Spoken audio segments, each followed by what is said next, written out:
Assalamualaikum warahmatullahi wabarakatuh.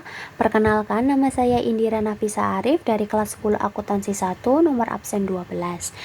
Di sini saya akan mempresentasikan tentang perkembangan teknologi di bidang akuntansi serta isu-isu terkini di bidang akuntansi dan keuangan lembaga. Teknologi telah menjadi katalis utama dalam mengubah lanskap dunia akuntansi dan keuangan.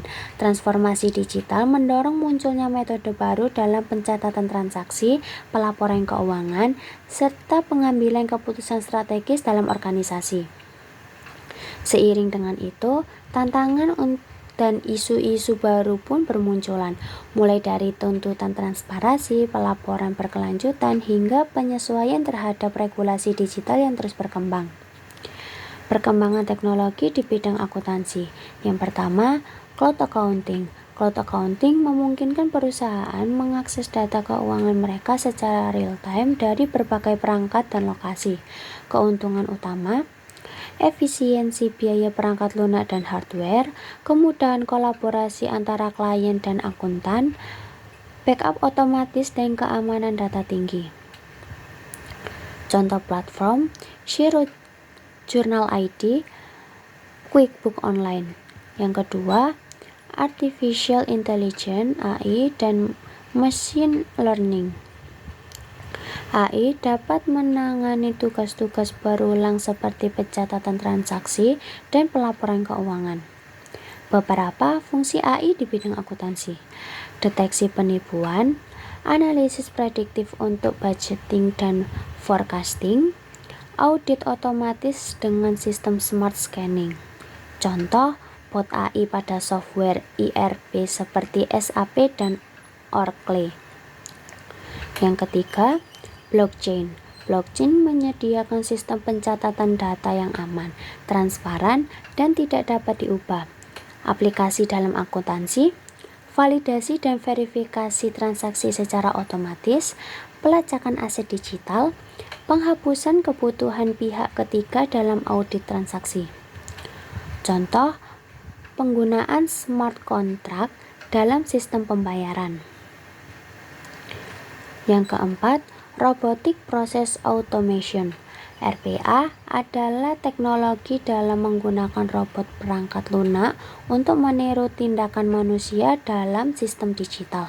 Manfaatnya: otomatisasi entry data dan pemrosesan faktur, penghematan waktu dan biaya tenaga kerja, meningkatkan akurasi dan konsistensi. Digunakan oleh firma besar seperti Deloitte dan EY. Yang kelima, Big Data dan Analitik.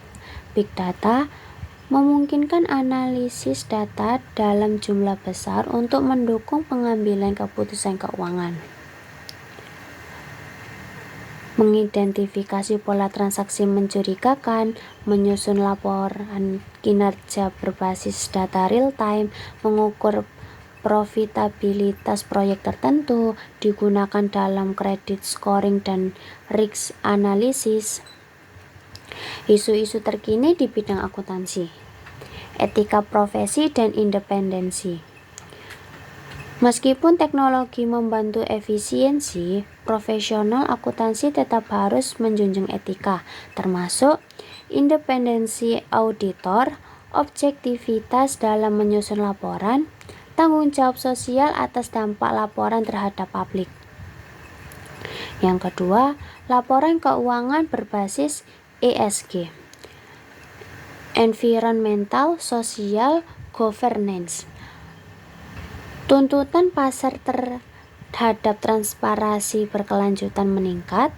Laporan ESG kini menjadi nilai tambah perusahaan.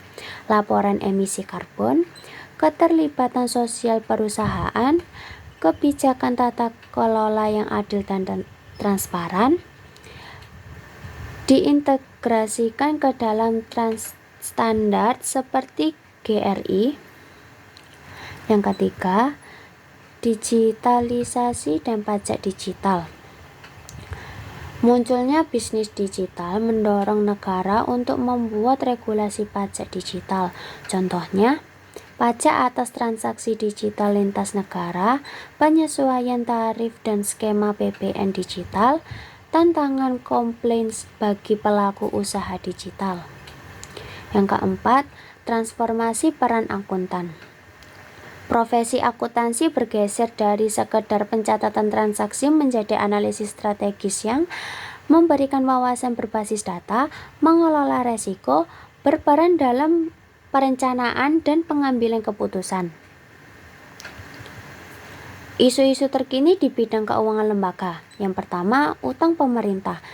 Tingginya utang pemerintah dapat berisiko bagi lembaga keuangan seperti bank. Yang kedua, resiko kredit. Resiko kredit dari peminjam rumah tangga, bisnis, dan pemerintah dapat berdampak serius pada sektor keuangan. Yang ketiga, lembaga keuangan mikro. OJK mencatat adanya masalah kredit macet tinggi pada lembaga keuangan mikro. Tantangan dan strategi adaptasi. Tantangan yang pertama, kesenjangan digital skill di kalangan akuntan. Yang kedua, biaya investasi awal sistem teknologi yang tinggi. Yang ketiga, ancaman terhadap data. Yang keempat, resistensi terhadap perubahan budaya kerja. Strategi adaptasi. Yang pertama, pelatihan SDM akuntansi dalam literasi digital. Yang kedua, kolaborasi dengan ahli teknologi. Yang ketiga, investasi dalam sistem yang scalable dan aman. Yang keempat, menerapkan pendekatan manajemen risiko berbasis data. Kesimpulan, teknologi telah mengubah fungsi dan peran akuntansi serta sistem keuangan lembaga secara mendasar. Dengan teknologi seperti AI, blockchain, cloud, dan data, praktik akuntansi menjadi lebih efisien, akurat, dan strategis. Namun, tantangan etika, regulasi, dan kompetensi tetap menjadi perhatian utama.